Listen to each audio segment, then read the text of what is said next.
Il existe plusieurs théories sur l'origine du sida.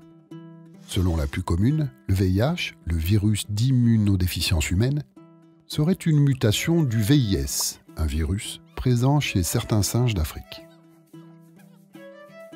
La contamination s'expliquerait par des accidents de chasse ou la consommation de viande de singe, survenue probablement dans les années 40. Les bouleversements liés aux migrations, à l'urbanisation massive, à l'usage médical de seringues non stériles, auraient ensuite favorisé la propagation du virus. Le premier signe d'infection de l'homme par le VIH est signalé en 1959 à Kinshasa, au Congo belge. Mais c'est à la fin des années 70, aux États-Unis, que le sida entre en scène avec fracas. Les premières victimes, des homosexuels, décèdent d'un mal mystérieux que l'on ne parvient ni à identifier et encore moins à soigner.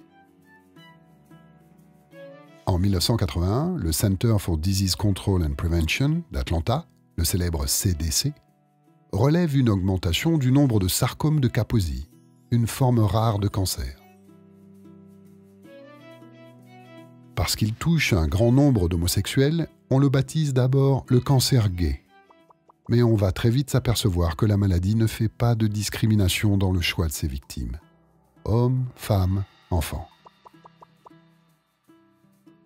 En 1982, on lui donne un nom, SIDA, pour syndrome d'immunodéficience acquise.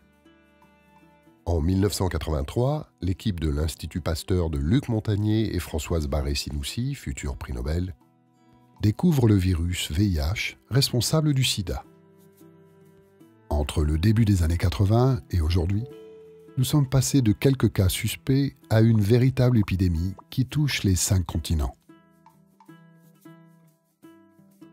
Entre 1981 et 2006, 25 millions de personnes sont mortes.